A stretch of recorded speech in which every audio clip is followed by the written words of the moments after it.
Hello guys, మనం బ్రెడ్తో చాలా recipes అయితే ట్రై చేస్తూ ఉంటామండి.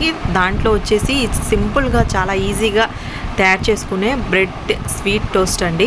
ఇది మనం ఇన్స్టాలో అయినా యూట్యూబ్లో అయినా చాలాసార్లు చూసే ఉంటాము. కానీ ఎలా ఉంటుందో ఏమో అని చెప్పేసి తొందరగా అయితే ప్రిపేర్ చేసుకోమండి. చాలా అంటే చాలా బాగుంటుంది. నోట్లో పెట్టుకోగానే మెల్ట్ అయిపోయి చాలా టేస్టీగా ఉంటుందండి. చాలా తక్కువ ఇంగ్రీడియంట్స్తో చాలా తక్కువ టైంలో మనం ఈ స్వీట్ని ప్రిపేర్ చేసుకోవచ్చు. పిల్లలకు కూడా చాలా బాగా నచ్చుతుంది. ఇలా సింపుల్గా ఈ స్వీట్ని ఎలా తయారు చేసుకోవాలో చూసేద్దామండి. ఇంట్లో ఒక 4 బ్రెడ్ ముక్కలు ఉంటే చాలు ఈ స్వీట్ని మనం తయారు చేసుకోవచ్చు. ఇక్కడ నేను వచ్చేసి ఒక 4 పీసెస్ వచ్చేసి బ్రెడ్ స్లైసెస్ అయితే తీసుకున్నానండి. ఇది మిల్క్ బ్రెడ్ అండి ఇది. ఇప్పుడు దీన్ని స్టవ్ పైన ప్యాన్ పెట్టేసుకొని ప్యాన్లో ఒక గీ అయితే ఒక స్పూన్ గీ వరకు వేసుకోవాలండి. వేసుకున్న తర్వాత నెక్స్ట్ ఇక్కడ మనం బ్రెడ్ స్లైసెస్ని అయితే టోస్ట్ చేసుకోవాలి. సిమ్ ఫ్లేమ్లో పెట్టేసుకొని టోస్ట్ చేసుకోవాలండి. హైలో పెట్టేసుకుంటే బ్రెడ్ అనేది కొంచెం కాలిపోతుంది. అలా కాకుండా సిమ్లో పెట్టేసుకొని అటు ఇటుగా టర్న్ చేసుకుంటూ టోస్ట్ చేసుకోవాలి. మీ దగ్గర గీ లేదు బటర్ ఉంది అంటే బటర్తో అయినా టోస్ట్ చేసుకోవచ్చు. అంటే ఇలా చేస్తే టేస్టీగా ఉంటుందని నేను గీ అయితే అప్లై చేసి టోస్ట్ చేస్తున్నాను బ్రెడ్ని. ఈ విధంగా చూడండి, సన్నని మంట మీద ఈ విధంగా మనము టోస్ట్ చేసుకోవాలి. ఈ రెడ్డిష్ వచ్చేంత వరకు బ్రెడ్ని టోస్ట్ చేసుకుంటే మనకు టేస్ట్ అనేది చాలా బాగుంటుంది.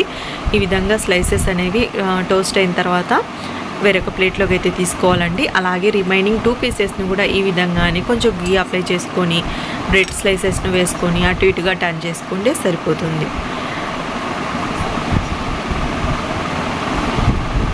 మీరు ఎక్కువగా మెంబర్స్ ఉన్నప్పుడు కొంచెం ఎక్కువగా బ్రెడ్ స్లైసెస్ని తీసుకుంటే సరిపోతుందండి. ఈ విధంగా మనం టోస్ట్ చేసుకోవాలి. బ్రెడ్ స్లైసెస్ని టోస్ట్ చేసేసుకొని ఇప్పుడు ఈ పక్కన పెట్టేసుకోండి. ఇప్పుడు నెక్స్ట్ వచ్చేసి ఇదే స్టవ్ పైన మనం ప్యాన్లో కొంచెం బటర్ ఉంటే బటర్ వేసుకోండి, లేదా బటర్ లేదు అంటే కొంచెం గీనే వేసుకోండి, సరిపోతుంది. వేసుకున్న తర్వాత ఇప్పుడు బ్రెడ్ స్లైసెస్ను పెట్టేసుకొని కొంచెం చక్కెరను వేసుకోండి. ఒక 1/2 స్పూన్ చక్కెరను వేసుకొని ఇంకొక బ్రెడ్ స్లైస్ వచ్చేసి పైన ఈ విధంగా క్లోజ్ చేయండి. క్లోజ్ చేసిన తర్వాత ఒక 1/2 కప్పు వరకు పాలైతే వేసుకోండి. ఈ విధంగా ఈ బ్రెడ్ పైన ఈ విధంగా మొత్తం పాలు అనేది వేసుకుంటా ఉంటే ఆ బ్రెడ్ మొత్తం పాలనైతే అబ్జర్వ్ చేసుకుంటుందండి. అబ్జర్వ్ చేసుకొని బ్రెడ్ అనేది చాలా స్మూత్గా అయితే అవుతుంది. ఈ విధంగా పాలను మొత్తం అయితే వేసుకోవాలి. వేసుకున్న తర్వాత కొంచెం పైన గీ కానీ బటర్ కానీ ఏదైనా ఉంటే కొంచెం అప్లై చేసుకోండి. అప్లై చేసుకున్న తర్వాత కొంచెం కింద మనకు కొంచెం టోస్ట్ అయిన తర్వాత మళ్ళీ అటుగా టర్న్ చేసుకోవాలండి. అలా టర్న్ చేసుకొని చాలా స్మూత్గా అయితే టర్న్ చేసుకోండి. మనం మిల్క్ వేసుకున్నాం కాబట్టి చాలా సాఫ్ట్గా అయితే ఉంటుంది బ్రెడ్ అనేది.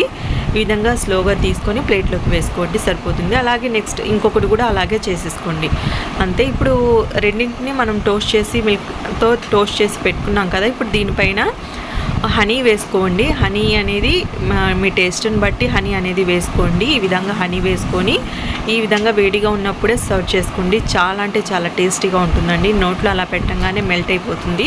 చాలా సింపుల్ ఈజీ స్వీట్ రెసిపీ అండి ఇది. ఇంట్లో బ్రెడ్ ఉంటే చాలు, మనం చాలా ఈజీగా అయితే తయారు చేసుకోవచ్చు.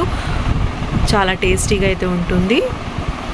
ఒకసారి ట్రై చేసి చూడండి. ఎలా ఉందో కామెంట్ సెక్షన్లో కామెంట్ చేయండి. వీడియో నచ్చితే లైక్ చేయండి, షేర్ చేయండి, మన ఛానల్ని సబ్స్క్రైబ్ చేసుకోండి. Thank you for watching.